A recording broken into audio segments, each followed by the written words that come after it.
Sama dari Binus Session Hub di tahun 2023, dan kali ini kita akan berbicara mengenai cancel culture gitu. Kayaknya kalau what-nya cancel culture itu udah paham semua, udah sering mendengar dan memahami itu semua, cuman how and why-nya ini yang nanti akan kita bahas bersama dengan Kak Muti dari Pandemic Talks. Sebelumnya, seperti biasa, kita dengarkan terlebih dahulu kata sambutan dari Ibu Maria Anggia selaku Kaprodi Communication Department Binus University. Kepada Ibu Maria Anggia, the screen is yours. Terima kasih Pak Asep. Selamat pagi teman-teman BRH Binus Resilience Hub. Selamat pagi juga Mbak Muti dari Pandemic Talks. Selamat datang bagi teman-teman yang baru bergabung di Binus Resilience Hub, dan juga welcome back ya teman-teman yang setia mengikuti kegiatan terutama webinar yang diadakan oleh Binus Resilience Hub. Sebelumnya mohon maaf lahir dan batin, semoga kita semua selalu dalam keadaan sehat dan bahagia, baik secara fisik maupun mental. Nah, ini webinar BRH yang kedua Pak Asep di 2023. Jadi di webinar kedua tahun 2023 ini, dan setelah menikmati liburan yang cukup panjang, teman-teman, kita akan mulai kembali diskusi tentang being resilient atau menjadi manusia tangguh dengan topik utama cancel culture. Jadi seperti yang tadi Pak Asep sampaikan, kayaknya istilah cancel culture ini sudah sangat umum ya gitu, teman-teman pasti sudah sering dengar gitu. Hopefully bukan jadi bagian juga gitu kan, tapi kita akan lebih banyak mendengarkan nanti dari Mbak Muti terkait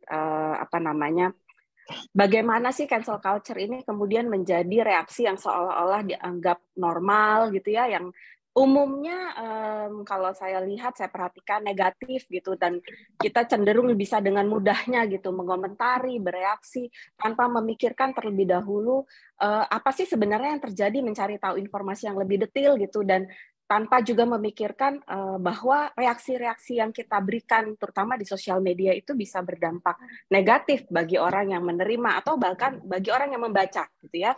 Jadi mari kita nikmati gitu ya sharing hari ini tentang cancel culture yang akan di-share oleh Mbak Muti, terutama bagaimana kita menjaga reaksi kita di sosial media dan menyikapi kalau kita melihat ada cancel culture itu gitu ya, atau ada reaksi-reaksi negatif di sosial media.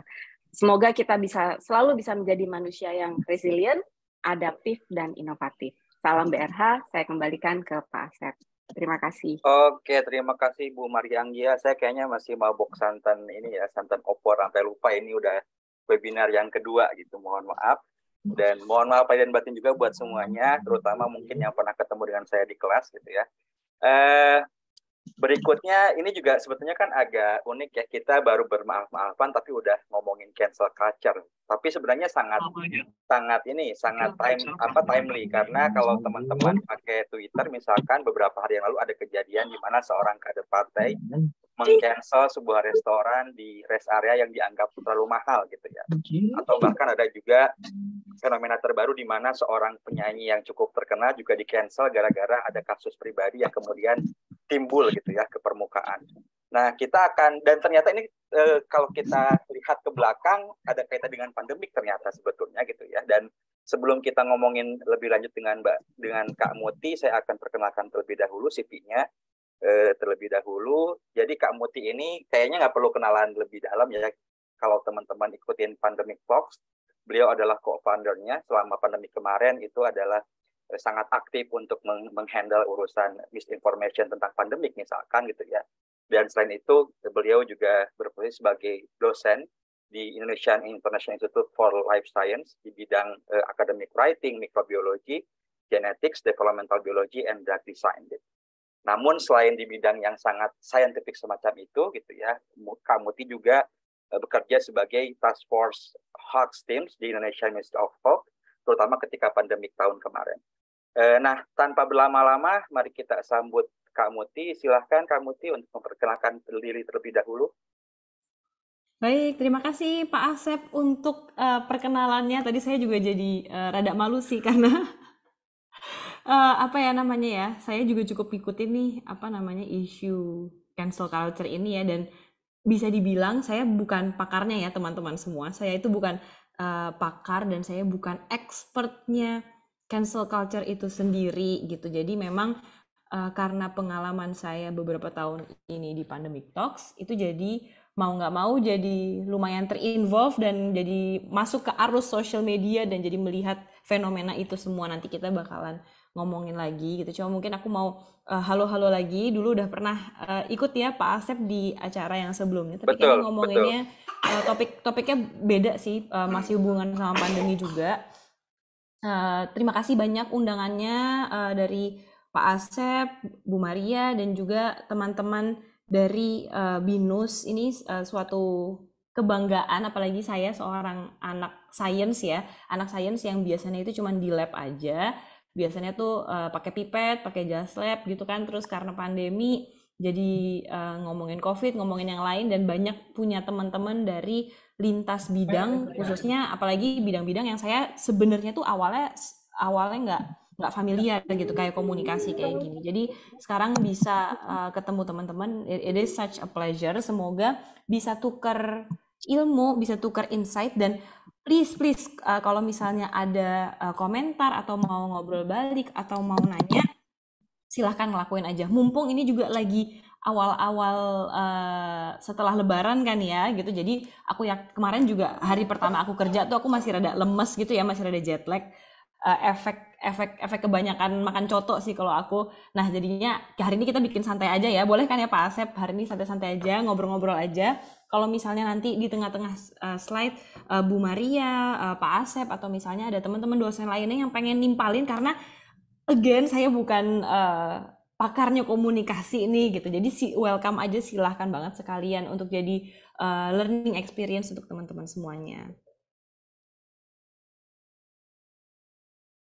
Ya, terima kasih Pak Asep. Ini saya langsung share screen aja atau gimana teman-teman? Langsung share screen aja kayaknya. Oke.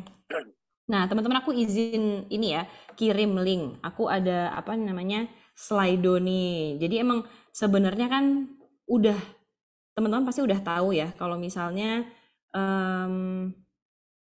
sebenarnya sorry aku sambil ini ya.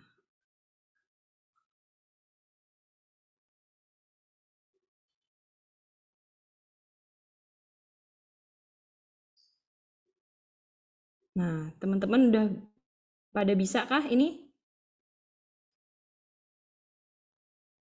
Oke, mungkin aku kasih 30 detik dulu untuk teman-teman pada join ya. Aku lagi main game. Oke.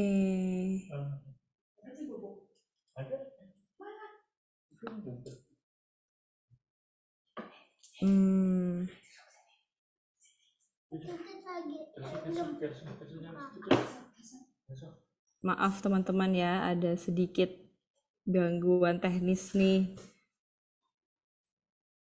Nah, ini teman-teman kelihatan nggak sih? Apa namanya slide aku kelihatan ya? Ini ada share linknya, aku share lagi. Nah, teman-teman boleh nggak kasih tahu aku aja deh kalau misalnya ini rada bermasalah, apa namanya? Kira-kira aku boleh nanya nggak? Kalau menurut teman-teman itu cancel culture apa sih? Mungkin ditulis di kolom komen aja ya kalau misalnya mungkin rada susah. Sambil nanti aku bacain satu-satu. Atau biasanya kalau susah nanti bisa dipanggil random aja kayak di kelas. Oke. Kayak di kelas nggak apa-apa ya. Ini aku ya, nanti, ceritanya kayak apa namanya? Betul. Biasa ngajar gitu. Oke, ini aku pengen mumpung masih pagi, aku sambil panggil-panggil nih yang atas jadi korban, nggak apa-apa ya. Ini ada Taufik Una. Iya Kak. Halo, selamat pagi Taufik. Pagi Kak. Aku mau nanya dong. Menurut kamu cancel culture itu apa? Cancel culture itu menurut aku kayak kita nggak bisa menerima budaya gitu loh Kak. Contohnya kayak gimana tuh?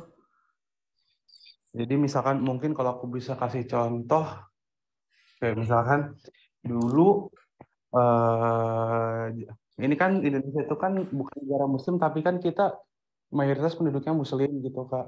Mm-mm. Nah, sekarang mungkin karena udah kecanggihan teknologi, jadi akhirnya ya udah udah banyak orang mulai udah nggak mau menerima budaya Muslim gitu Kak, dalam artian ya kalau maksiat ya udah jalan terus aja tanpa mempedulikan budaya-budaya Muslim yang udah tertanam dari dulu gitu Kak di Indonesia gitu. Oke, berarti kayak apa ya namanya ya, perubahan culture ya menurut kamu Ya, sebenarnya perubahan ya. culture menurut aku itu ya. Oke, oke, oke. Oke, kalau gitu thank you Taufik. Aku coba tanya teman-teman lain ya. Ini aku panggil ada Natasha. Aku ask to unmute ya. Natasha, gimana menurut kamu cancel culture tuh wajar nggak sih terjadi di area digital ini? Halo Kak, Halo sorry Natasha. aku di kereta, jadi aku chat aja. Oh gitu, oke oke oke. Aku sambil panggil temen yang lain ya. Ini ada Ilham nih, Ilham Ibrahim. Aku ask to unmute ya. Mohon maaf ya, pagi-pagi bikin rusuh nih jadi panik kan. Nggak apa-apa deh biar bangun ya. Ini Ilham Ibrahim. Ya, Hai, gimana kamu? Menurut kamu cancel culture itu apa dan wajar nggak sih sebenarnya terjadi di dunia digital ini? Dunia cancel modern culture digital. ya. Mm-mm. Kalau menurutku sih agak nggak wajar sih Kak, karena itu kan Mm-mm. itu dia kayak istilahnya tuh kayak membabak belur tuh, dalam artian tuh cuman kayak join ke bandwagon doang tuh. Oh, ikut-ikutan aja nih kita, kayak apa ya sebutannya, aku lupa namanya, pokoknya oh ikutan lagi ngetren aja, misalkan tren kita nge-cancel ini tuh, oh kita Mm-mm. ikut-ikutan aja, kita sebenarnya nggak ngerti alasannya tuh apa. Nah, Jadi ha, ha, menurutku ha. itu kurang baik sih Kak. Iya, kurang baik ya. Ada Mm-mm. contoh yang baik nggak menurut kamu? Atau kayak nggak sih, kayaknya nggak baik semuanya gitu? Eh, Kalau dari aku lihat sejauh ini sih nggak ada yang baik sih Kak. Keluar dari situ Hmm, Kak, selalu yang negatif kalau dari aku. negatif ya kebanyakan. Mm-mm. Karena menghujat gitu kan ya. Betul. Ah, oke oke. Thank you Ilham. Nih Sama-sama Kak.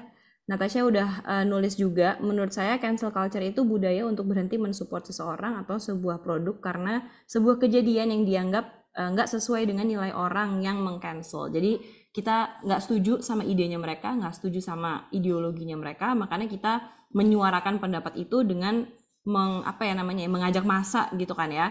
Apalagi di sosial media ini sering banget terjadi di Twitter. Yang anak Twitter nih apa namanya, pasti familiar ya sama namanya cancel culture. Dan aku nggak tahu anak zaman sekarang kayak udah nggak ada yang main Facebook ya, tapi di Facebook kayaknya hampir nggak tahu gimana sih bentuknya cancel culture itu. Cuman kan aku lumayan mainnya di Instagram, mohon maklum milenial, jadi masih ada sih sebenarnya cancel culture, dan itu lumayan kita hadapin di Pandemic Talks juga. Oke, terakhir aku anak Friendster Kak, ya ampun beneran. Oke, aku tanya terakhir nih karena namanya sama kayak aku, Mutiara Rahmalita. Menurut kamu itu cancel culture apa dan wajar atau enggak? Ini aku ask to unmute ya, Mutiara Rahmalita.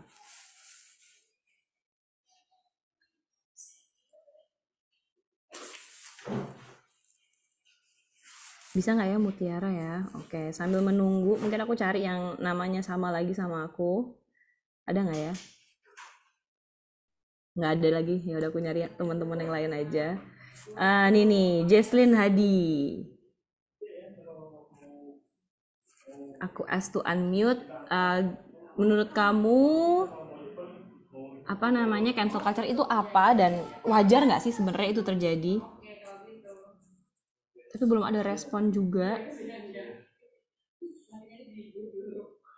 Kak, aku lagi nggak bisa mute, aku di chat aja ya. Oke, silahkan Mutiara, thank you. Mungkin teman-teman ada yang mau raise hand, ada opininya, pengen cerita, mungkin nggak setuju sama definisi dari teman-teman tadi. Aku sambil bacain aja kali ya. Jadi ternyata tadi teman-teman udah ada yang nulis di Slido. Ada yang bilang bahwa cancel culture itu modern day ostracism. Ada yang ngomong aksi penolakan terhadap sesuatu. Istilah lain dari boycott. Nah, setuju sih aku nih. Jadi kata boycott tuh juga lumayan sinonim ya sama cancel culture. Walaupun kalau boycott itu biasanya kita familiarnya kalau itu yang di cancel itu brand gitu ya, bukan seseorang. Jadi kita nggak pakai brandnya lagi, nggak beli lagi, dan seterusnya. Terus ada unsupporting, boycotting. Oke. Nah, Ada yang raise hand kayaknya. coba gimana? Larasati.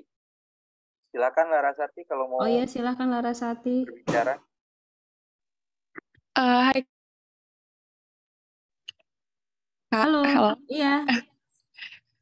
Iya, menurut aku cancel culture nggak semuanya negatif sih Kak. Maksudnya ada positif juga in a sense kalau misalnya kayak Rachel V-nya kemarin kayak kasusnya yang Pandi itu kan Kak. Iya. Sampai berapa jauh aja menurut aku kayak untuk ngasih sanksi sosial sih menurut aku oke, tapi nggak usah sampai yang berkelanjutan gitu loh Kak. Ya, kalau misalnya buat teman-teman yang kurang tahu, mungkin si Rachel V-nya itu di pas pandemi, dia itu jalan-jalan ya, kalau nggak salah ya, jalan-jalan liburan ke luar negeri, terus pas dia pulang ke Indonesia, dia itu ketahuan nggak ikut karantina. Di saat semua orang itu harus karantina, kalau nggak salah 2 minggu atau seminggu gitu, dan dia ketahuan ngebayar salah satu petugas yang ada di tempat karantinanya itu, dan dia ketahuannya karena ya dia ngepost gitu, karena ulahnya dia sendiri juga sih sebenarnya.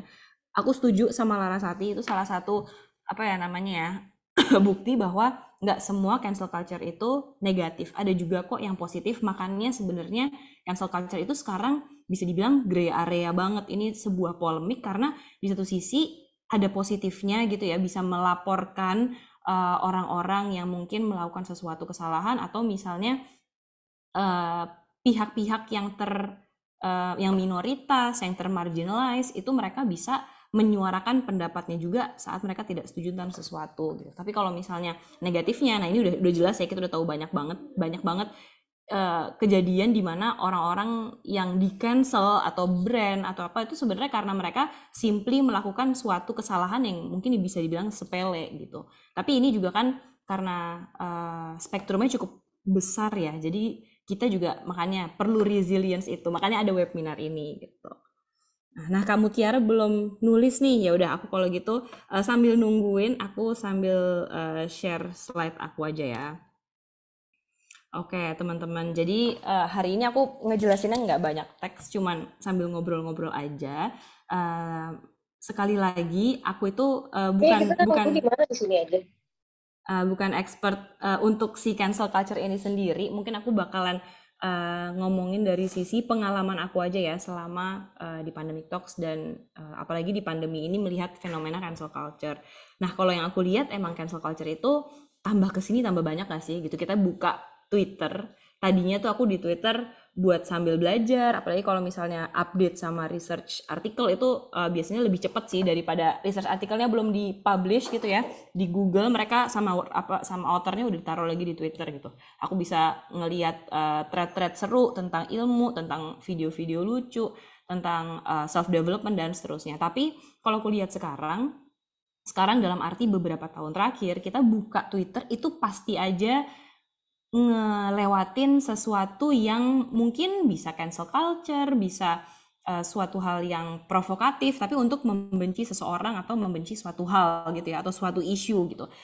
It seems like it's getting more and more common every day, dan semua orang itu, khususnya orang yang ada popularity-nya, adalah dalam arti mereka itu bisa aja public figure, bisa aja politisi, bisa aja apa namanya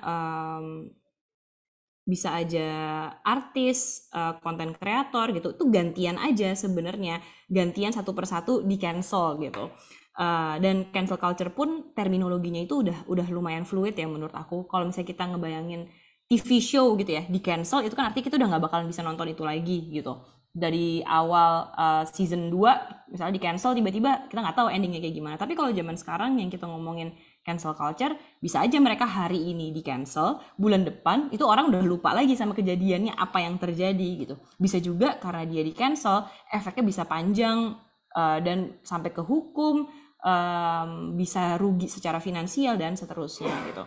Dan aku ngelihatnya fenomena ini nggak cuma terjadi di Indonesia aja sih, di luar negeri itu banyak banget, dan kebanyakan public figure ya, dari Ellen DeGeneres lah, terus abis itu Johnny Depp, ada Kevin Hart, ada Taylor Swift, dan di Indonesia sendiri kayak kita kemarin tadi teman-teman ada yang bilang Rachel V-nya gitu ya, terus Gofar Hilman, terus ada Ibnu siapa sih ini aku lupa namanya ya, si masnya yang di tengah ini, pokoknya dia ada kasus sexual assault, dia keluar dibebaskan, terus pas dia dibebaskan ternyata dia kayak ngadain pawai gitu deh, terus abis itu orang-orang pada heboh gitu, dan aku ngelihat bahwa salah satu cancel culture ini memang temanya itu ada beberapa yang berulang-ulang gitu, dan tema-temanya itu Saiful Jamil ya, thank you Sari.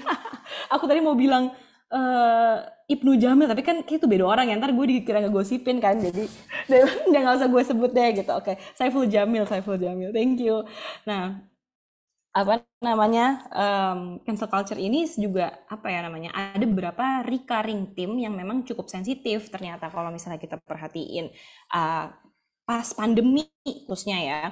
Memang pandemi itu nanti kita bahas lebih dalam, cuman kayak Rachel V-nya itu suatu bentuk bahwa banyak orang yang ngerasa bahwa kok orang-orang biasa kayak kita harus ngikutin peraturan, sedangkan segelintir orang yang ada di atas ini mereka bisa bebas dari peraturan, bebas dari hukum.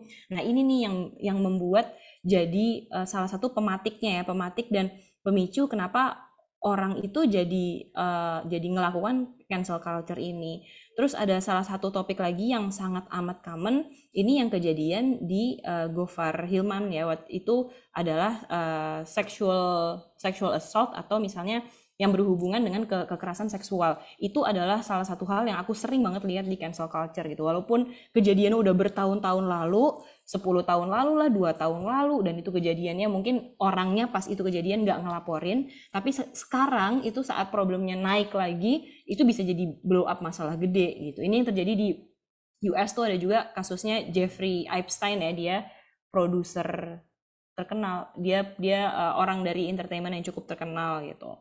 Nah terus abis itu tapi juga kalau misalnya kita lihat ya, kenapa sih aku tuh jadi merhatiin cancel culture, jadi memang aku ngerasanya bahwa teman-teman yang mau nggak mau kecemplung dalam dunia sosial media itu bakalan pasti terekspos dengan cancel culture, mau kita jadi pengguna sosial media ataupun kita menjadi produsennya gitu. Kayak aku sendiri di Pandemic Talks itu kan aku masih jadi adminnya ya sebenarnya, jadi aku tuh masih ngeliatin komen-komen orang-orang gitu ya, dan di Pandemic Talks itu satu post gitu ya, komen tuh bisa kayak 300, 100, 400, dan aku memang masih ngecekin karena biasanya itu juga salah satu rutinitas yang aku lakukan saat cari inspirasi konten gitu, baca-baca dari komen-komen orang. Nah biasanya walaupun nggak separah di Twitter, tapi aku ngerasa bahwa Instagram itu juga tempat dimana cancel culture itu bisa terjadi juga, dan itu sangat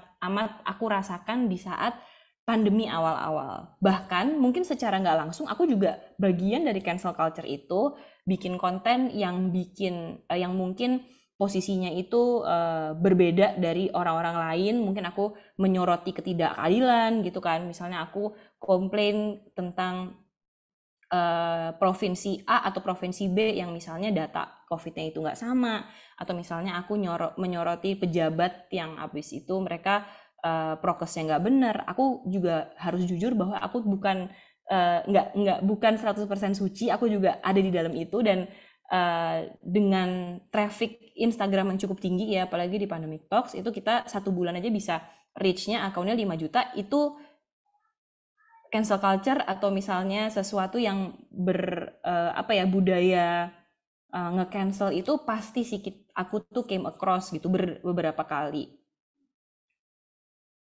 Nah, aku juga kemarin sempat, karena saking banyaknya cancel culture, aku juga coba ngeliat kan sebenarnya perbedaan dari masing-masingnya ini kenapa sih, supaya kita beneran tahu how dan why-nya gitu, karena supaya kita tahu kenapa orang melakukan itu dan why-nya.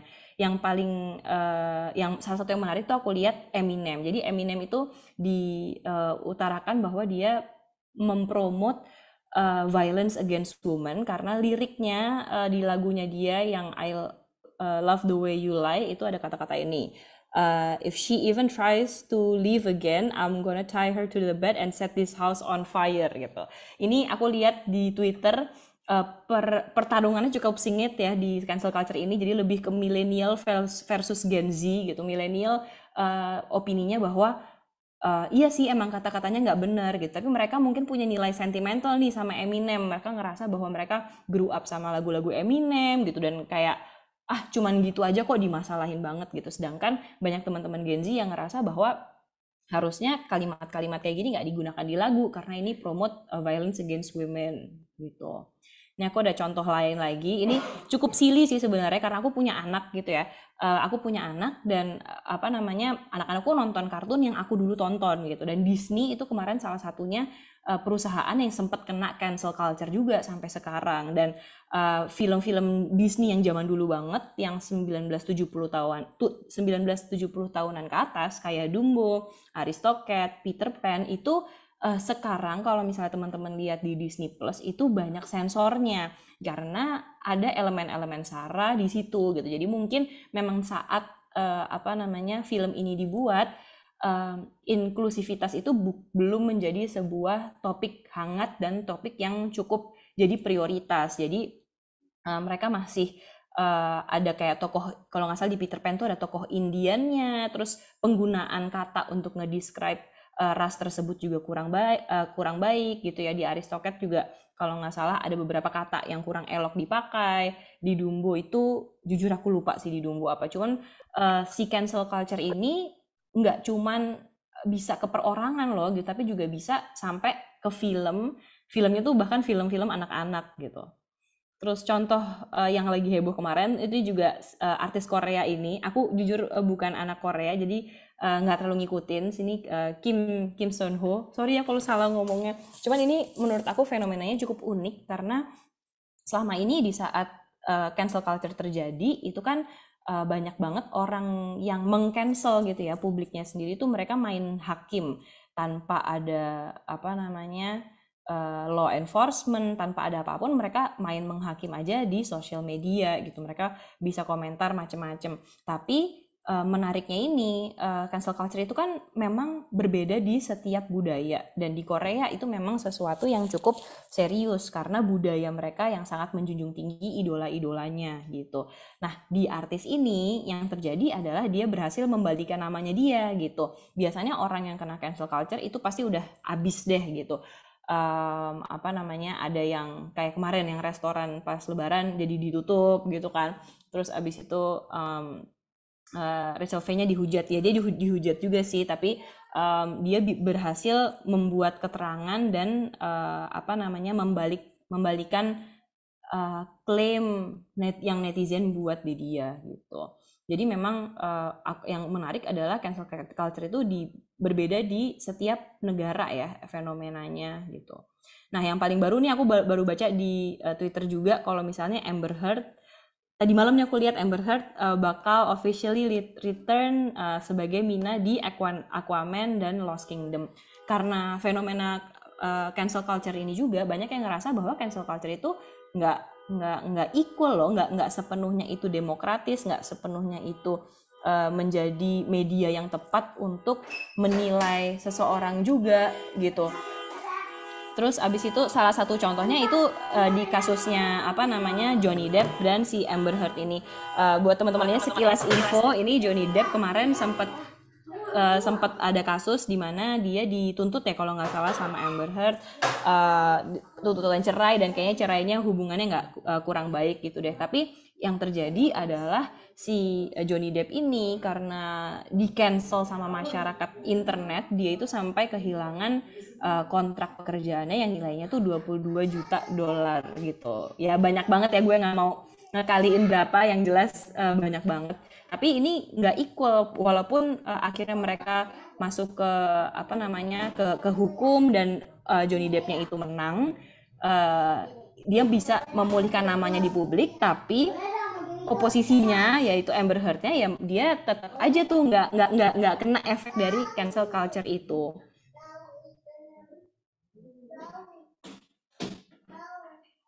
Oke, tadi ini ada masukan dari Bernadette. Kalau Dumbo permasalahannya adalah tentang racist stereotype tentang perbudakan Afrika di pertanian atau perkebunan daerah selatan USA, Kak. Oke, thank you Bernadetta.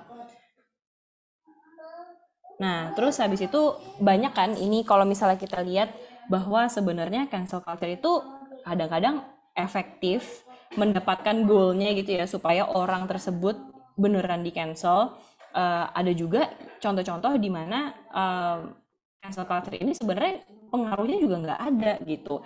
J.K. Rowling ini kemarin berkali-kali sih sebenarnya dapat kasus cancel culture ini karena dia mengeluarkan statement-statement transfobik.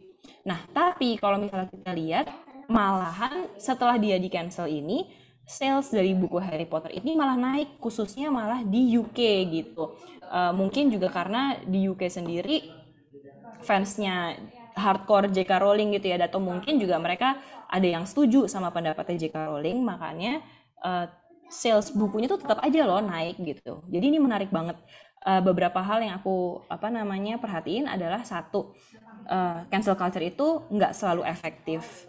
Bisa efeknya itu bikin seseorang beneran di cancel gitu ya, parah banget, sampai dia kehilangan pekerjaan, rugi finansial, terus habis itu juga nama baiknya juga hilang gitu, nggak bisa dapat opportunity seperti sebelumnya, dan dia kehilangan trust dari fansnya dan juga followernya. Tapi ada juga beberapa contoh di mana ya cancel culture ini sebenarnya efeknya nggak signifikan juga gitu. Jadi itu uniknya, dan berbeda budaya, berbeda tipe cancel culture gitu. Ada yang budaya, kalau Indonesia sih aku ngeliatnya selalu cepat lupa ya masyarakatnya gitu. Jadi kalau misalnya Rachel Fenya gitu misalnya, atau kemarin Gofar Hilman dia sempat ada kasus cancel culture, ya biasanya orang juga udah lupa lagi gitu. Atau misalnya kayak kemarin di restoran itu terjadi, biasanya ya udah lupa lagi gitu. Life goes on, ada isu-isu lainnya. Emang mungkin aku juga ngerasa bahwa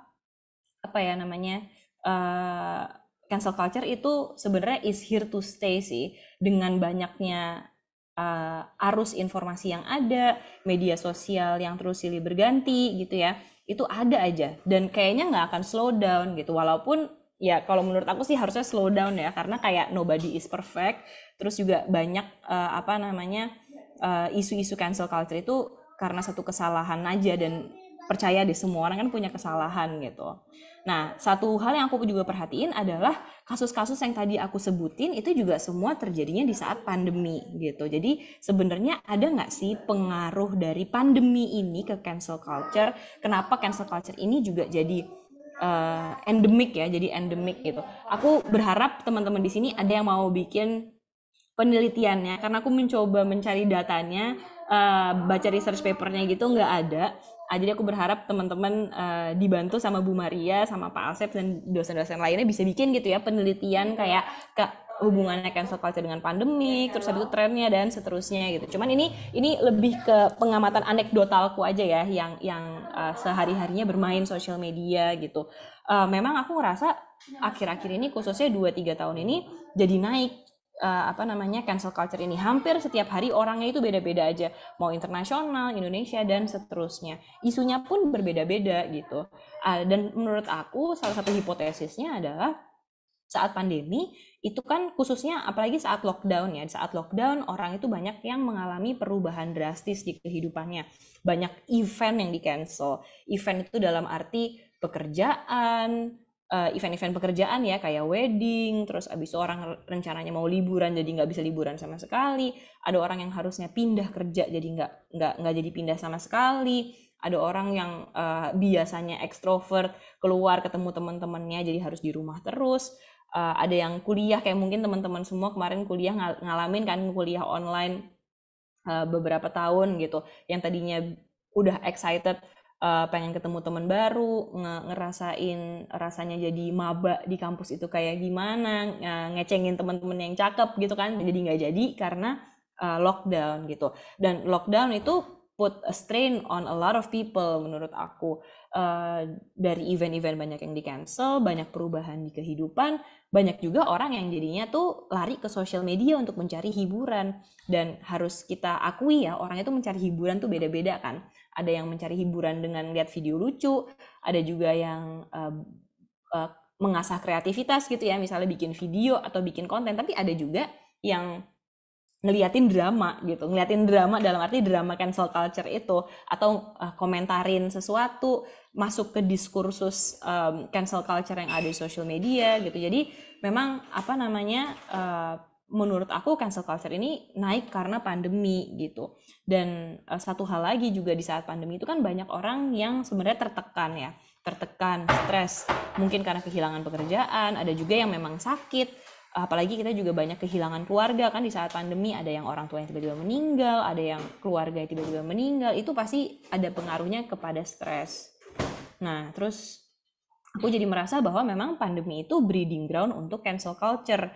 Selain dari kondisi lockdown-nya yang memang cukup meresahkan dan bikin orang stres, bikin orang tertekan, tapi kondisi pandeminya itu juga membuat orang bertanya-tanya apa sih sebenarnya yang terjadi, dan satu-satunya cara untuk mengetahuinya adalah dengan ke sosial media, karena kita nggak bisa ketemu gitu. Dari konspirasi teori yang silih berganti ada dulu kan, kalau misalnya awal-awal pandemi ada tuh akun namanya Telur gitu ya, dia udah berapa kali di blok, ada aja terus muncul, dan itu dia sering banget nyerang Pandemic Talks gitu. Mereka biasanya ngomongin konspirasi dari yang misalnya kayak COVID itu dibuat sama Bill Gates gitu supaya untuk jualan vaksin. Terus abis itu WHO tuh sebenarnya antek-anteknya farmasi. Jadi WHO itu pandemi itu dibuat man-made supaya menyengsarakan dunia gitu ya. Atau misalnya ada teori-teori konspirasi lainnya yang sebenarnya juga aku nggak tahu itu benar atau enggak gitu ya. Di pandemi itu juga banyak banget ketidakadilan yang terjadi kan, banyak orang yang jadi nggak kerja, dan banyak banget orang yang kehilangan pekerjaan. Tapi di sisi lain kita melihat bahwa industri-industri kesehatan itu ya mereka sangat dibutuhkan saat itu, dan jadinya mungkin orang ngelihatnya, oh ini healthcare industri, mereka nyari profitnya aja nih, dari yang tiba-tiba kita nggak pernah dengar PCR sama tes antigen, tesnya itu jadi banyak banget di mana-mana, dari yang tadinya harganya 3 juta sekali swab bisa sampai 200.000, itu kan orang kalau misalnya nggak benar-benar memahami isunya akan merasa itu bagian dari konspirasi kan gitu. Belum juga data-data COVID yang sebenarnya orang banyak yang ngerasa bahwa itu datanya itu dimanipulasi, datanya nggak mungkin. Ini banyak banget nih orang-orang di Indonesia tuh sebenarnya di COVID kan. Nah itu kan kalimat yang sering banget kita dengar kan.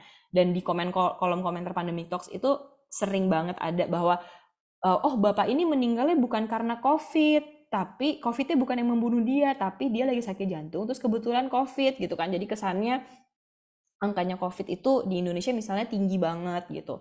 Terus ada juga yang bilang bahwa ini rumah sakit tuh sengaja meng-COVID-kan pasien, padahal dia pas di swab negatif, ditulisnya positif supaya dia dapat uang bantuan gitu ya dari negara. Nah, semacam-macam kayak gitu deh. Jadi memang karena kita lagi under a lot of pressure, ya jadi breeding ground untuk cancel culture ini terjadi, karena banyak banget ketidakpastian ya. Pertama karena banyak banget ketidakpastian, terus abis itu banyak orang yang ngerasa bahwa ketidakadilan yang ada saat ini itu harus disorot gitu, dan kadang-kadang mereka juga nggak tahu sih sebenarnya ini beneran ketidakadilan atau cuman karena tidak tahu informasi aja gitu. Cuman memang kalau misalnya diutarakannya dengan cara yang kurang baik dan terlalu negatif, itu pasti kebawanya biasanya ke cancel culture gitu. Orang-orang juga banyak yang ngerasa bahwa pembenarannya adalah cancel culture itu penting loh untuk social justice gitu. Zaman sekarang social justice ya dari social media kan, kita udah nggak terlalu ketemu orang gitu kan.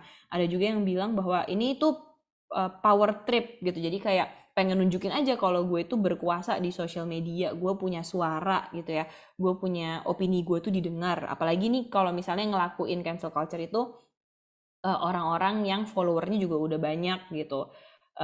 Tapi sebenarnya memang cancel culture ini jauh dari sebelum pandemi itu udah ada kok, tapi memang namanya aja yang berubah. Aku baca sekilas di historinya cancel culture ini, memang adanya itu sejak tahun 2014 gitu ya. 2014 dari suatu TV show ada kata-kata cancel culture, dan itu diadopsi seperti yang sekarang kita tahu gitu. Tapi memang sebelum-sebelumnya cancel culture itu hanya sinonim dari boycotting, terus abis itu unsupporting, unfollowing, ya istilah-istilah yang sebenarnya dari dulu sudah terjadi juga gitu. Nah, satu contoh di pandemi cancel culture yang paling aku ingat dan mungkin teman-teman ingat itu adalah Jering sih sebenarnya.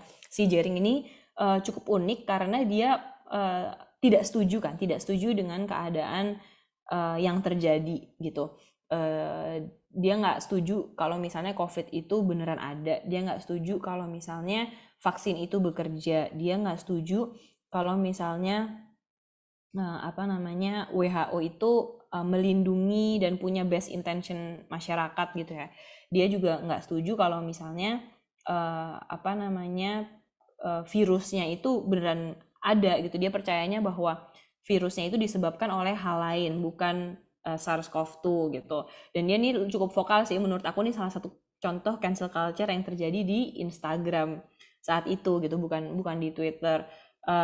Tapi saking hebohnya ini juga cukup serius sampai akhirnya Jeringnya dipenjara, terus abis itu dia kena undang-undang ITE, terus abis itu sampai akhirnya dia itu keluar dari penjara, akhirnya divaksin gitu ya. Jadi untuk membuktikan ke masyarakat kalau misalnya COVID itu ada loh gitu. Dan sebenarnya jujur aku sih sebagai pendapat personalku ya, aku rada menyayangkan sih kenapa sih sampai harus di penjara gitu. Padahal dia kan mengutarakan opininya. Memang sih sebenarnya opini itu kan bisa menghasut, bisa membawa orang untuk misalnya waktu pas pandemi itu nggak prokes supaya mereka tuh nggak vaksin gitu. Tapi memang sebenarnya ya kita harus menerima kalau misalnya ada aja sih orang yang akan nggak setuju, dan itu sebenarnya nggak apa-apa, dan orang-orang ini masih bisa kok diedukasiin sebenarnya. Walaupun pada ujungnya kalau misalnya nggak bisa diedukasiin ya udahlah gitu ya. Kan aku udah hatam banget nih pas selama 2 tahun pandemi mencoba untuk menjelaskan gitu kenapa vaksin penting, kenapa masker penting, kenapa COVID itu sebenarnya bisa kok kita kalahkan bersama-sama gitu. Tapi juga ya bagian dari cancel culture ini yang sebenarnya membuat jadi complicated gitu. Tapi aku juga di satu sisi, aku membuat Pandemic Talks itu kan juga menyuarakan pendapatku, menyuarakan opini dan juga pandangan aku tentang pandemi gitu. Jadi sebenarnya ya seperti pisau bermata dua sih, dan aku sih orang yang percaya bahwa free speech itu sebenarnya harus dijaga gitu. Nah, terus tadi kita udah ngeliat contoh kan beberapa kayak alasan gitu ya, beberapa contoh ada orang yang ngelakuin cancel culture tapi dia beneran di cancel gitu ya, quote and quote di cancel, beneran masa depannya udahlah end finish gitu ya. Ada juga contoh-contoh di mana cancel culture sebenarnya nggak terlalu ngaruh gitu. Nah, untuk yang nggak terlalu ngaruh ini kan karena aku ngerasa masyarakat Indonesia itu cepat lupa ya gitu. Jadi makanya cancel culture ini jumlahnya banyak dan come and go banget, setiap hari ada aja yang di cancel gitu. Kenapa sih sebenarnya cancel culture itu bahkan ada gitu? Kalau misalnya memang konsekuensinya berat, ya wajar lah ya ada gitu. Mungkin memang ketidakadilan ini perlu di justice, dan karena ketidakadilan ini perlu ditegakkan gitu. Tapi kalau misalnya memang nggak ada nggak terlalu efektif juga, kenapa masih ada gitu. Dan aku came across satu teori komunikasi yang cukup menarik. Ini please aku dikoreksi ya kalau misalnya salah ngomong atau salah ucap, tapi aku membaca The Spiral of Silence Theory yang ditulis sama Elizabeth Noel Newman tahun 74. Ini ada bukunya. Jadi memang manusia itu sebenarnya willingness-nya mereka untuk express their opinion dan kemauan mereka untuk ngomong opininya itu banyak ditentukan secara tanpa sadar itu dengan sekelilingnya mereka gitu. Misalnya ya, kalau misalnya kamu tuh di rumah, kamu ngelihat bahwa keluargamu, misalnya kemarin deh, lebaran gitu ya, kemarin lebaran kan, banyak kan nih yang pusing gitu mau lebaran karena bakalan ditanya-tanyain terus, kayak misalnya pacarnya mana gitu kan. Kalau misalnya yang udah punya pacar, nikahnya kapan, yang misalnya belum punya anak nanyain punya anaknya kapan, dan seterusnya gitu. Itu kan sebenarnya suatu perception populer di Indonesia gitu, bahwa keluarga itu boleh nanya pertanyaan-pertanyaan yang sebenarnya ranahnya private gitu. Nah, kebanyakan dari kita ya saat menerima pernyataan itu nggak berani kan ngejawab ke tante, ke bude, atau ke om, kayak misalnya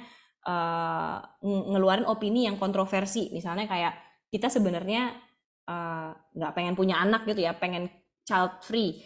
Terus tiba-tiba ditanya sama tante, kamu kapan punya anak gitu kan, udah nikah kan, kemarin habis honeymoon bla bla bla bla. Biasanya kita itu akan sungkan untuk ngomong ke orang itu langsung bahwa oh aku emang child free tante, aku emang nggak pengen punya anak gitu. Pasti kita cuma iya aja, senyum-senyum dan seterusnya gitu. Memang fenomena di the spiral of silence theory itu menyatakan bahwa kebanyakan orang, ini bukan semuanya ya, tapi kebanyakan orang itu takut akan isolasi sosial gitu. Kita tuh mempunyai tendensi untuk untuk ngumpetin opini kita saat kita tahu kalau misalnya kita mengutarakan, kita akan mendapat pressure dari sekitar kita.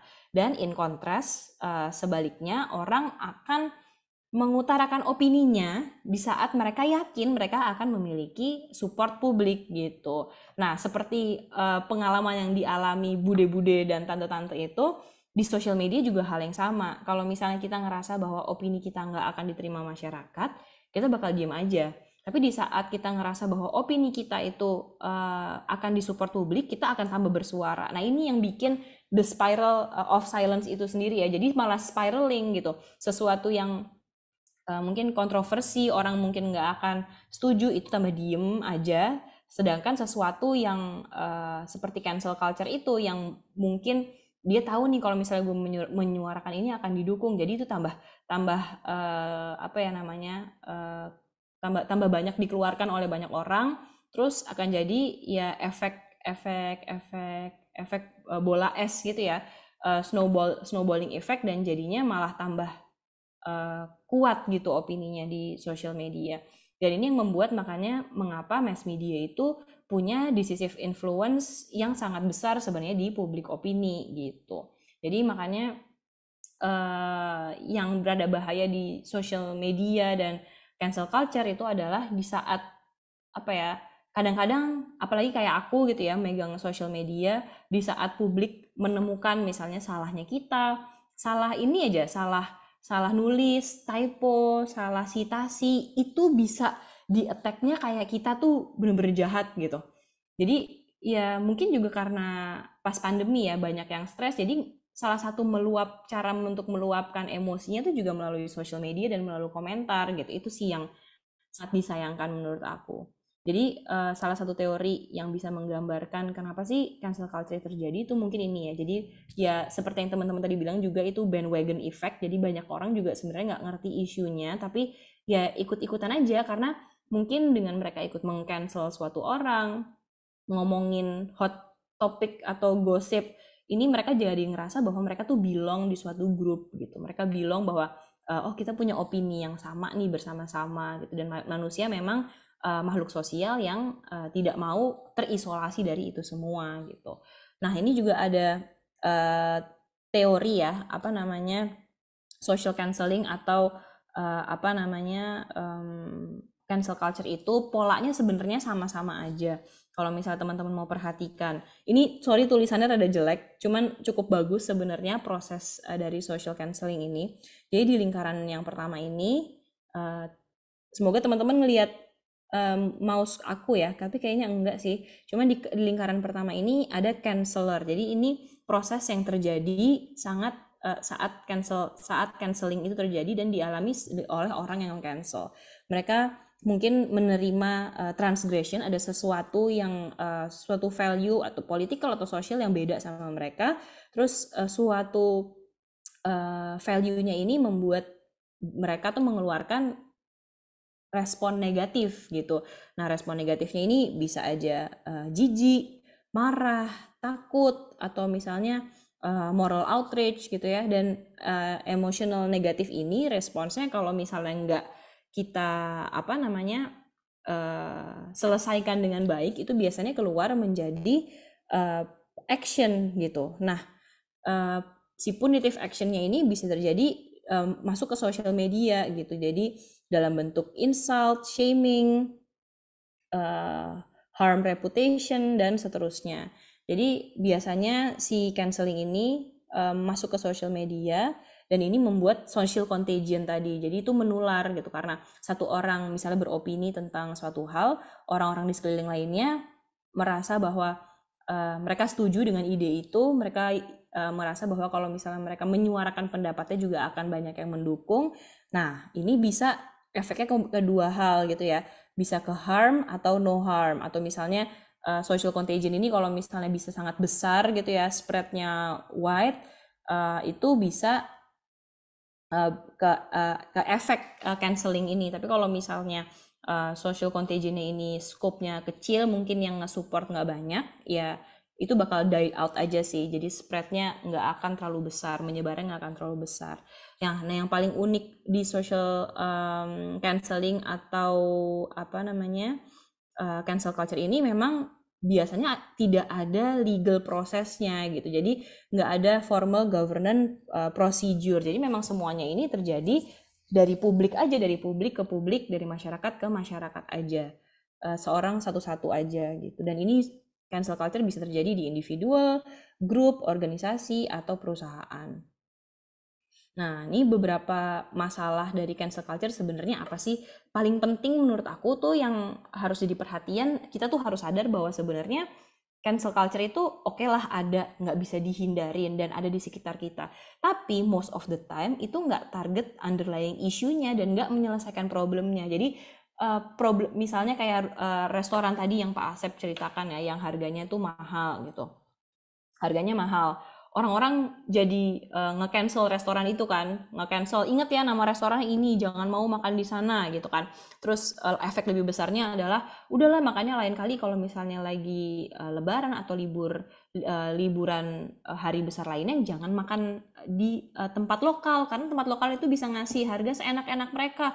Mendingan kita makan di chain fast food aja deh yang harganya udah pasti-pasti aja gitu. Nah, tapi sebenarnya oke, kita sadar bahwa isunya itu jadi naik kan. Isunya jadi naik, tapi sebenarnya itu jadi opportunity yang tepat untuk menyelesaikan masalahnya gitu. Tapi tergantung juga kalau misalnya memang pemerintah itu cukup sensitif gitu ya, atau misalnya kayak asosiasi restoran atau apapun atau badan regulasi yang mengatur peraturan-peraturan harga makanan dan seterusnya itu sensitif, harusnya itu dijadikan tempat atau sesi di mana itu bisa memperbaiki kan gitu. Jadi ada mungkin ada peraturan barulah keluar kalau misalnya nanti setiap ada hari libur ya harga makanan, harga restoran itu harus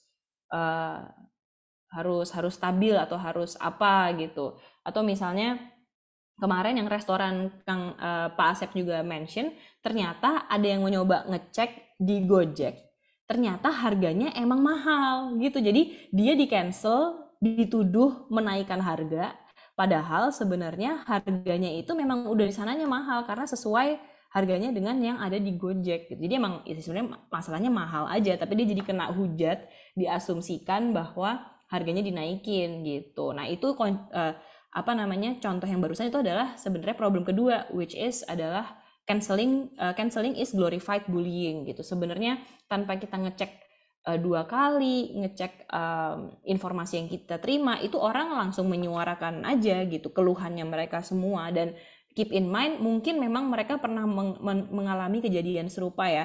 Mereka merasa mereka tidak mengalami ketidakadilan, makanya mereka menyuarakan itu. Tapi tetap aja, walaupun kita merasakan ketidakadilan, bukan berarti kita bisa ngebully orang, bukan berarti kita bisa sembarangan ngomongnya.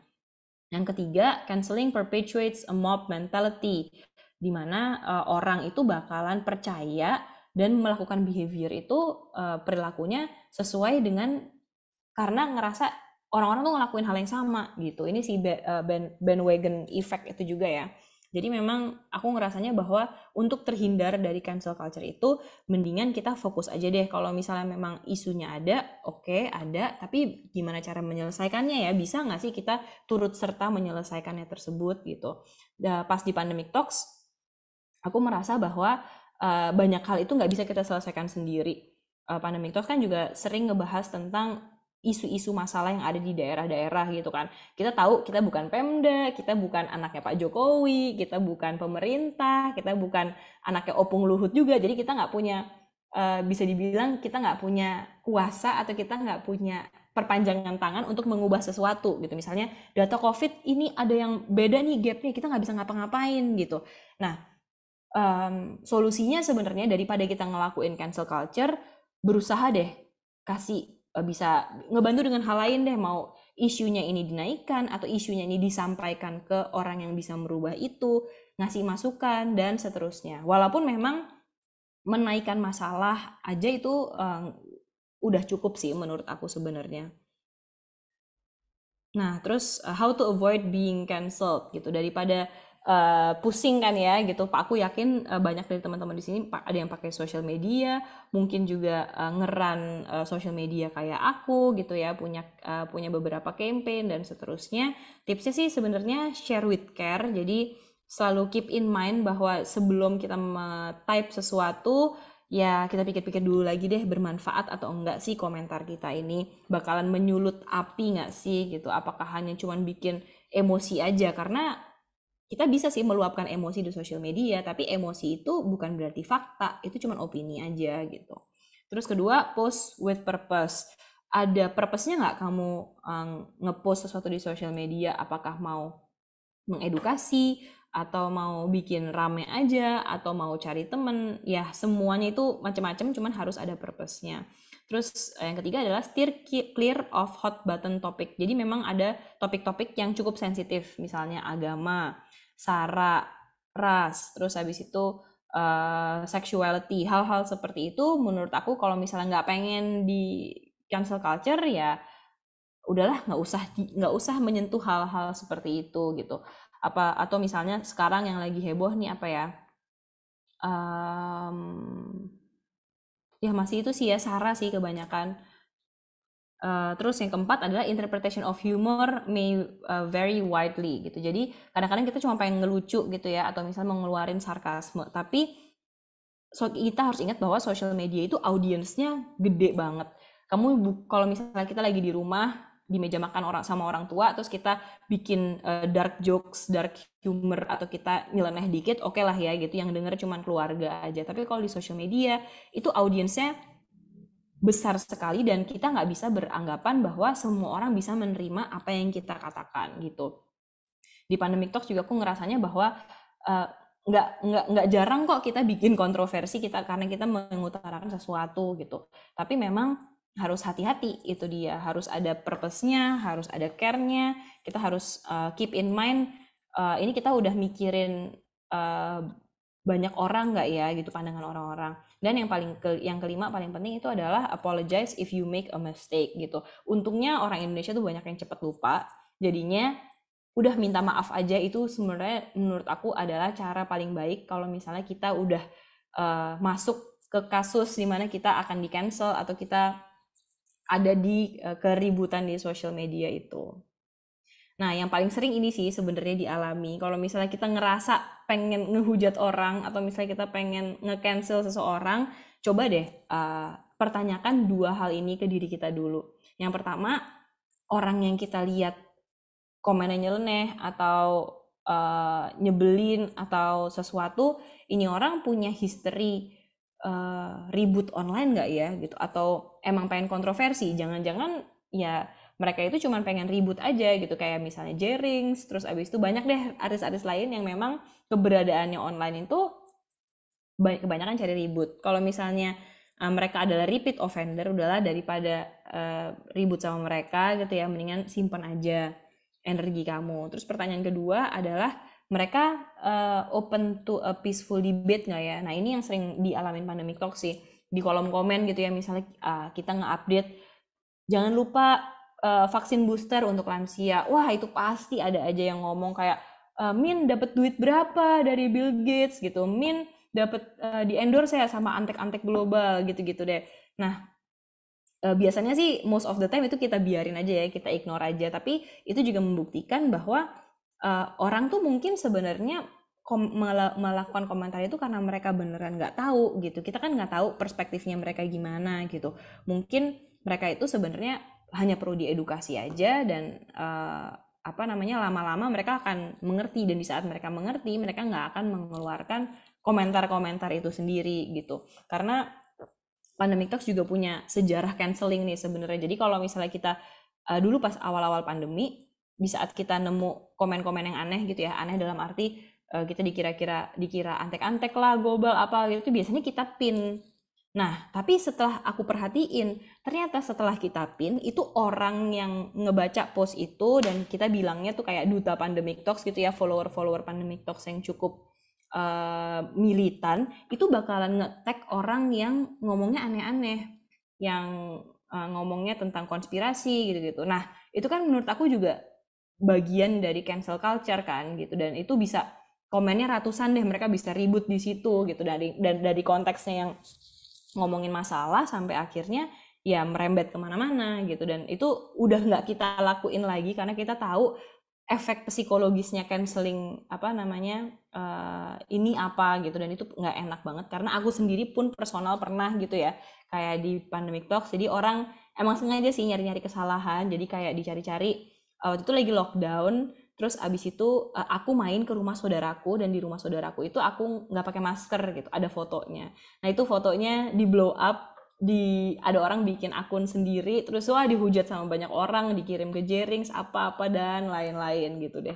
Jadi emang di satu sisi aku udah ngalamin personal, kalau misalnya dari Pandemic Talks sendiri kan emang udah sering ya gitu. Dan di Pandemic Talks juga ini canceling culture itu sering ada gitu. Cuman yang aku belajar adalah emang kita nggak bisa ngekontrol apa yang orang lain lakuin ke kita, tapi kita bisa accountable for our own behavior. Dan di saat aku berubah, dalam arti di saat aku udah nggak ngelakuin behavior negatif, kayak udah nggak ngepin komen-komentar yang aneh, terus nggak usah ngeladenin orang-orang yang komentarnya itu provokatif gitu, aku ngerasa jauh lebih peaceful sih, dan aku pun jadi nggak terlibat di toxic cancel culture itu sendiri gitu. Karena setelah aku pikir-pikir, mungkin dulu gue di cancel dan dihujat sana sini karena gue juga melakukan itu sebaliknya ke orang gitu. Jadi ini slide penutup dari aku. Aku cuman berbagi pengalaman aja sih sebenarnya sama teman-teman. Please feel free to share your stories too tentang cancel culture. Posisiku sih sebenarnya cukup netral ya di cancel culture, karena aku pendukung free speech banget, tapi memang harus diimbanginya itu cukup berat ya sebenarnya, gimana caranya supaya sosial media itu bukan tempat yang toksik gitu untuk kita tuh saling berinteraksi dan saling collaborate gitu. Karena memang kalau nggak ada sosial media, kalau misalnya nggak ada masa yang besar gitu ya di sosial media, juga aku ngerasanya nggak akan terbantu juga gitu. Misalnya kayak aku jadi nggak bisa mengedukasi tentang COVID sekarang, tentang kesehatan dan seterusnya. Jadi memang ini suatu hal yang cukup complicated dan susah sih sebenarnya. Udah, aku mau share itu aja. Terima kasih sekali lagi untuk teman-teman semua, untuk Bapak dan Ibu yang telah hadir hari ini. Kita lanjut ngobrol lagi ya. Terima kasih banyak. Oke, terima kasih banyak Kak Muti. Wow, ini kita udah seru banget ya. Sepagi ini masih pada mabok santan udah ngomongin cancel culture dari A sampai Z. Silakan sekarang gantian teman-teman mahasiswa, kalau ada yang mau berkomentar, bertanya, menyanggah atau apapun, kita nggak ada yang di cancel di ruangan ini. Kita semuanya fair dan demokratis. Silakan. Kalau nggak ada ntar kayak tadi lagi ditunjuk. Bukan di cancel, kita tunjuk gitu. Dari Pak Asep dulu dong, pengen denger ininya nih, opininya. Oke, kalau dari saya kayaknya mungkin tadi saya sangat tertarik ya dengan simplifikasi dari teori Spiral of Silence. Karena kan saya sebagai orang yang belajar komunikasi dari tahun 2006 gitu ya, baru paham bahwa secara simpel itu dikatakan sebagai sungkan gitu. Dulu kan kayak ribet banget lah, apa sih Spiral of Silence? Ternyata kalau dipadankan dengan bahasa Indonesia tuh sesimpel sungkan, dan kita emang ada kesungkanan semacam itu, sehingga antara kita menjadi pengikut arus yang ada, atau kalau kita ditanya kapan kawin, ditanya kapan punya anak, ditanya kapan-kapan yang lain, kita ya udah hai ketawa senyum kuda aja gitu ya. Sungkan gitu kan kata kuncinya. Nah, mungkin ketika dulu zamannya media massa masih sangat konvensional, TV, radio, dan sebagainya. Kita sebagai audiens kan nggak punya power untuk kemudian bisa melawan kesungkanan itu gitu kan. Kita diasupi oleh media tersebut, dikontrol oleh negara dan Soeharto dan sebagainya gitu kan. Tiap hari ada jadwal yang sangat teratur mengenai jam berapa kita nonton Dunia Dalam Berita misalkan, yang mungkin teman-teman mahasiswa nggak relatable dengan keadaan kayak begini gitu kan. Jam berapa kita nonton Sahur Sepuh misalkan gitu kan, jam berapa kita nonton Lenong dan lain sebagainya. Ada acara-acara yang memang sudah sangat terstruktur sehingga kita sebagai audiens sangat sungkan untuk bersuara gitu kan di masa itu. Tiba-tiba saya ingat karena mungkin ini privilege sebagai milenial ya, jadi bisa ada antara masa sebelum internet, ketika internet baru awal booming, hingga sekarang tiba-tiba meledak seperti ini. 2006 saya kuliah misalkan masih harus ke warnet gitu ya, masih sangat sungkan juga. Nah tiba-tiba sekarang meledak dan semua orang udah nggak punya rasa sungkan lagi gitu. Semua orang udah ngerasa bahwa kita bisa megang kontrol, punya handphone, punya kamera, bisa mereport apapun ke audiens di luar sana, yang mungkin bergeser dari spiral of silence, dikaitkan dengan, kalau teori favorit saya adalah mass self communication, Manuel Castells kalau pernah mendengar. Jadi yang tadinya mass communication itu membuat kita sungkan, tiba-tiba sekarang self itu dijadikan sebagai pusat dari mass communication itu sendiri gitu. Kita menjadi menerima sesuatu dari luar sekaligus memberikan sesuatu keluar. Ada pola following dan followers juga, kita diikuti sekaligus mengikuti orang lain. Itu yang menyebabkan sehingga nggak ada lagi rasa sungkan seperti itu, ngerasa sangat powerful, ngerasa punya handphone, ngerasa punya kamera dan lain sebagainya.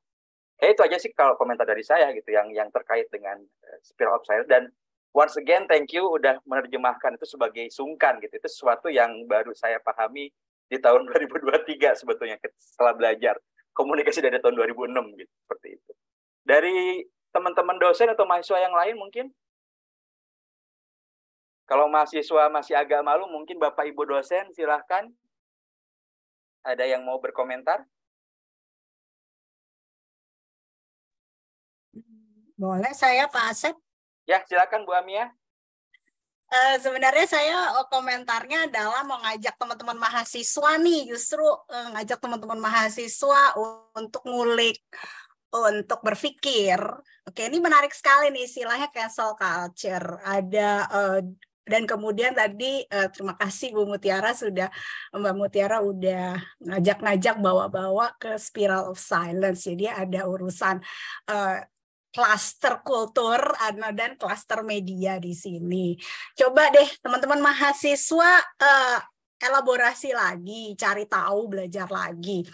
Ini istilah cancel culture memang apakah hanya baru istilah populer aja, baru rame, atau sebenarnya udah ada istilah-istilah lamanya itu di bidang komunikasi, maksudnya di masyarakat sosiologi, komunikasi maupun antropologi.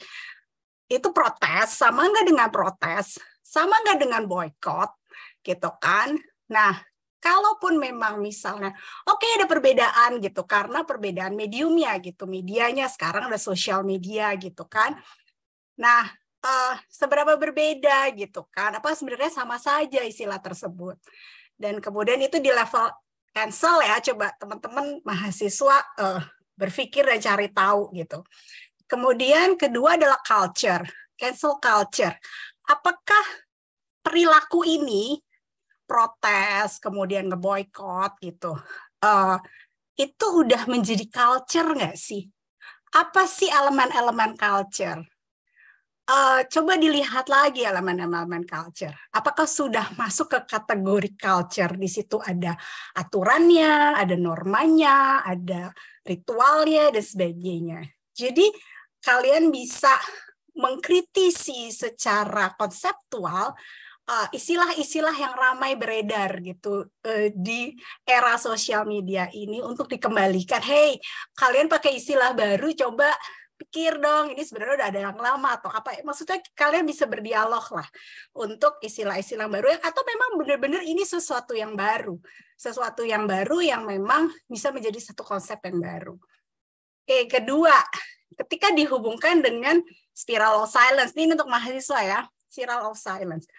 Dimana kalau di media konvensional, bahwa media massa itu begitu powerful gitu kan, membentuk opini, mempunyai agenda, sehingga orang-orang yang sebenarnya nggak setuju dengan apa pandangan opini yang ada di media massa di TV itu, kemudian dia silence. Aduh, gua tuh nggak setuju. Kemudian hanya gossiping di belakang.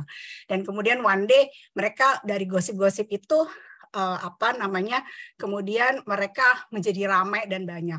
Apakah media sosial ini memberi ruang, justru memberi tempat untuk orang-orang yang sebenarnya nggak setuju dengan opini yang populer gitu kan? Atau justru sebenarnya tetap aja mereka-mereka yang suka ini tetap terbungkam gitu, karena tetap aja orang-orang yang beropini itu populer itu menggantikan yang tadinya TV gitu. Nah, ini menjadi menarik. Apakah cancel culture ini kemudian justru membawa suara-suara orang-orang yang tadinya silence terbungkam, atau justru tetap aja mereka jadi kelompok-kelompok dominan yang tetap membungkam orang-orang yang tadinya memang sungkan untuk bersuara? Silahkan coba kalau teman-teman punya pendapat. Makasih Bu Muti. Wah, ini siap-siap nih mahasiswa bimbingan Bu Amia Lutfia nanti dapat beban tambahan. Sekaligus mungkin nanti di kelas Communication Data Teknologi ya Bu Amia ya. Nanti akan lebih banyak diskusi mengenai hal ini. Dari Kak Muti ada tanggapan terkait hal tersebut? Kalau aku jujur, posisinya sih Bapak dan Ibu aku seperti murid ya Bapak dan Ibu, karena aku masih belajar juga. Dan malah sebenarnya dapat banyak insight, karena selama ini kan hanya praktisi komunikasi ya bisa dibilang, dan masih newbie banget gitu. Jadi aku juga sambil belajar. Oke, jadi ini emang seru banget ya, kita sama-sama saling berdiskusi, sesuatu yang sangat jarang terjadi di negara kita sebetulnya. Sebuah privilege bagi kita untuk bisa ngomong bareng-bareng dengan kepala dingin dan keluar dengan input dan output yang sama-sama fresh gitu. Ada tanggapan dari mahasiswa barangkali atau dari Bapak Ibu dosen yang lain? Lagi-lagi ini kesempatan yang sangat langka bagi kita untuk membicarakan sesuatu yang sangat kekinian gitu ya. Terutama yang tadi saya bilang di awal, baru-baru ini ada artis yang ketahuan selingkuh, ada rumah makan yang di-cancel gitu ya. Mungkin ada tanggapan dari mahasiswa terkait hal ini? Atau Kak Muti mau iseng-iseng berhadiah, manggil lagi?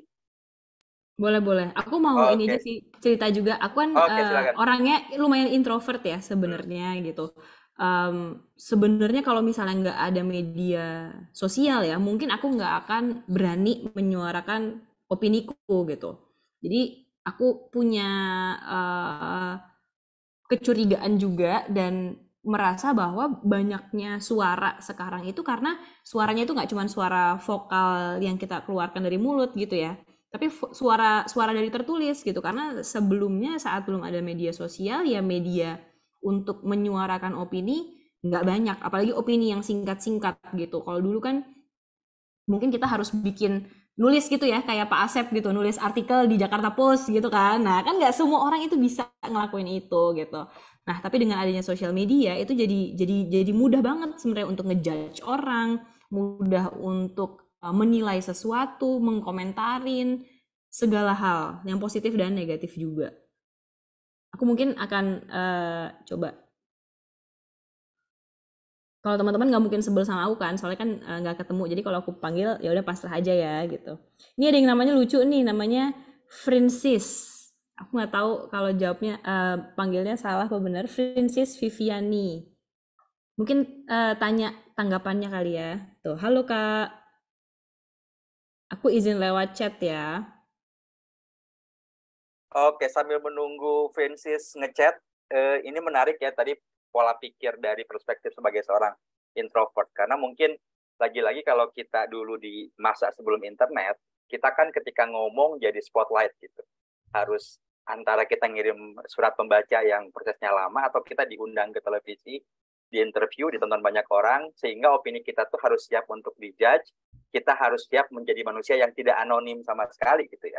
Nah sementara kalau sekarang mungkin bahkan kita sebagai manusia introvert sekalipun punya pilihan, misalkan untuk punya akun Instagram yang dikunci gitu ya, sehingga kita ya udah komen di sana, tapi ketika orang mau melihat siapa diri kita, nggak ketemu gitu ya siapa identitas diri kita.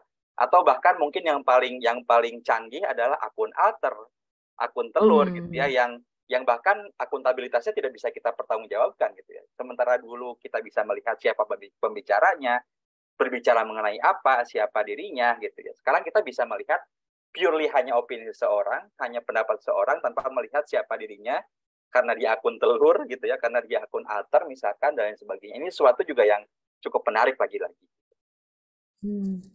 Aku juga ini menemukan fenomena Gen Z ini, tapi aku butuh insight dari teman-teman ya. Tolong ditulis di chat. Katanya kalau Gen Z itu sukanya punya akun alter, jadi pasti punya akun alter.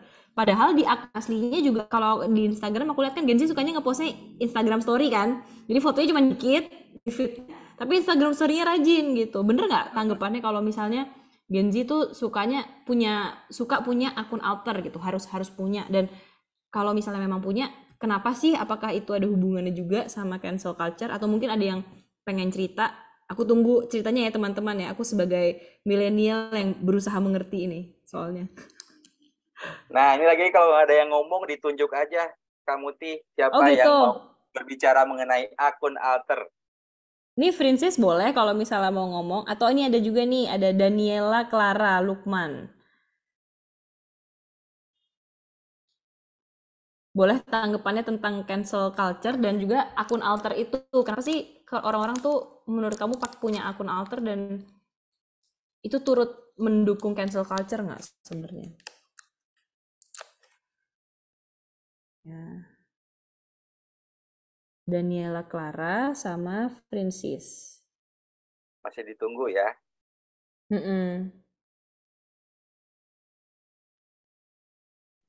Atau mungkin panitianya juga kalau misalnya mau. Dari Kak Arlin. Barangkali. Jawab sih Kak. Silakan Daniela. Yang mungkin akun alter tuh maksudnya second account gitu kali ya? Iya, benar-benar. Kalau menurut aku sendiri karena kadang aku pribadi tuh takut gitu buat nge-share sesuatu hal di first account, lebih ketakut di-judge sama orang-orang. Jadi akun alter tuh dibuat jadi safe place kita buat orang-orang terdekat kita gitu sih, Kak. Oke. Dan itu menurut kamu banyak terjadi ya di Gen Z gitu? Kebanyakan pada? Oke. Ini juga Amia ada opininya, apakah akun alter jadi cara mendobrak pembungkaman atau dominasi dari opini yang dominan tapi bertentangan dengan opini pribadi? Ini Bu Amia yang tadi. Oh itu Bu Amia tadi, ya. Maaf Bu.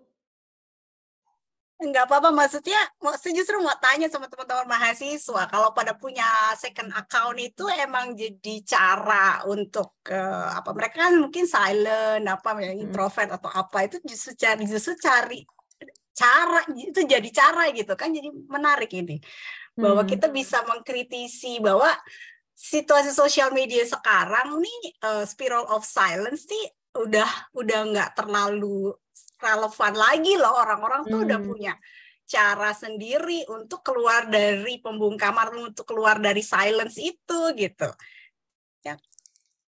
Iya nggak sih kalau teman-teman punya second account tuh justru nggak melanjutkan silence-nya, tapi justru bisa berani gitu.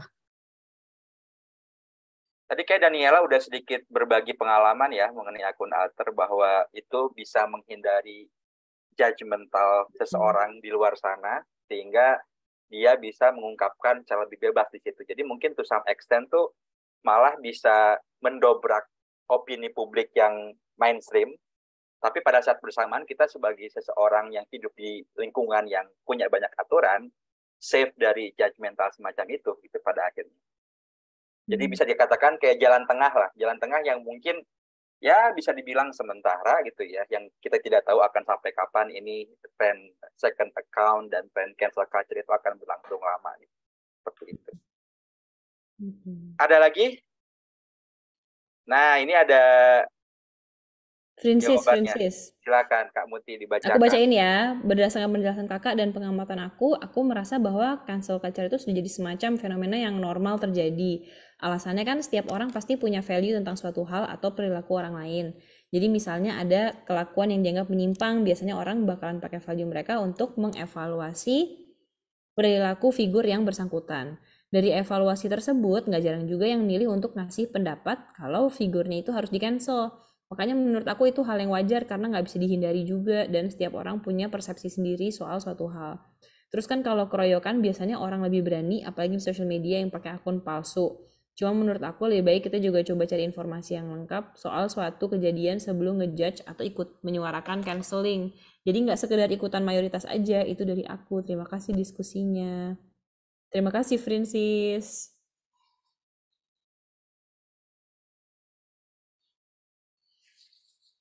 Ini luar biasa ya, panjang banget dan Iya. sangat meaningful. Saya sampai kicep bacanya. Tapi untuk aku pengen komentar si akun alter itu sih jadinya Pak Asep. Aku jujur ngerasa pas awal-awal di Pandemic Talks itu kan mungkin nggak ngerasa di cancel sih, tapi cyberbullying kali ya, lebih jatuhnya cyberbullying gitu. Tadinya memang nggak pengen bikin Pandemic Talks, jadi bikinnya udahlah ngedukasi di akun sendiri aja gitu, kayak teman-teman dokter kan banyak yang kayak gitu, jadi influencer dan content creator dengan akun personal gitu. Tapi akhirnya mendesain untuk bikin Pandemic Talks itu supaya aku sendiri bisa ngumpet gitu, karena aku takut sama netizen. Takut kalau misalnya mereka melihat figur manusianya dengan sangat dekat, itu akan lebih mudah dijudge gitu. Nah itu mungkin jalan tengahnya aku di saat pengen mengekspos diriku ke sosial media, tapi juga takut gitu ya. Kayak tadi teman-teman ada juga yang jalan tengahnya adalah bikin akun alter supaya aman gitu. Nah jadi memang uniknya adalah memang banyak shift gitu sih dengan adanya social media ini ya. Betul. Menariknya kalau Kak Mutiara tuh bikin akun alternya jadi followernya malah jutaan gitu ya lewat Pandemic Talks. Iya, akun alterku malah jadi malah Pandemic Talks-nya gitu. Iya. Oke, ada lagi dari teman-teman mahasiswa atau dosen karena waktu kita sudah mau habis. Tidak ada? Kalau tidak ada, kayaknya saya nggak usah ngasih kesimpulan ya. Kita silahkan simpulkan dan pikirkan sendiri. Jadi karena ini kayaknya kasus yang sangat ongoing, saya tidak punya kewenangan untuk menyimpulkan hingga saat ini. Masih sangat panjang urusannya dan masih sangat dinamis. Kita nggak tahu akan seperti apa ujungnya cancel culture ini. Kita bahkan tadi sudah sampai ke diskusi yang tidak kita pikirkan di awal-awal, tiba-tiba kita ngomongin akun alter, sesuatu yang ternyata relatable gitu dengan cancel culture tadi. Sekali lagi terima kasih untuk Kak Muti atas kesediaannya untuk datang. Nah, sekarang ada opini dari Pak Muslihin. Cancel culture katanya malah dijadikan sebagai strategi promosi. Pak Muslihin, apakah mau bersuara? Pak Muslihin, silakan.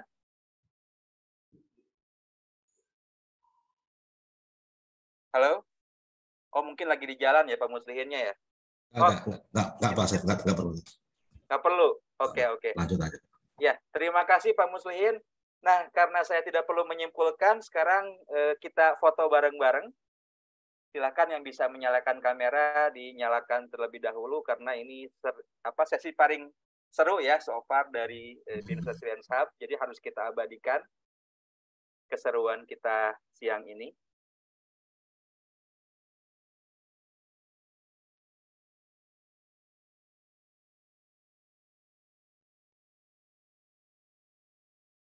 Silakan Kak Arlin untuk memandu sesi foto bersama. Oke, baik. Masih ditunggu teman-teman yang belum on cam. Wah, ini ada 59 ya pesertanya ya. Pak Asep nih keren banget nih webinar. Karena masih pada mabok santan, tapi ini sangat antusias ya. Oke, masih ditunggu yang lain. Ini baru satu slide nih yang terbuka. Teman-teman yang lain nggak apa-apa, masih di jalan. Selfie sedikit, setelah itu nanti kita baru menutup. Oke, thank you Taufik, Valis. Oke, saya bantu screenshot satu per satu ya teman-teman. Standby 3, 2, 1. Oke, sekali lagi 3, 2, 1. Oke, sekali lagi 3, 2, 1.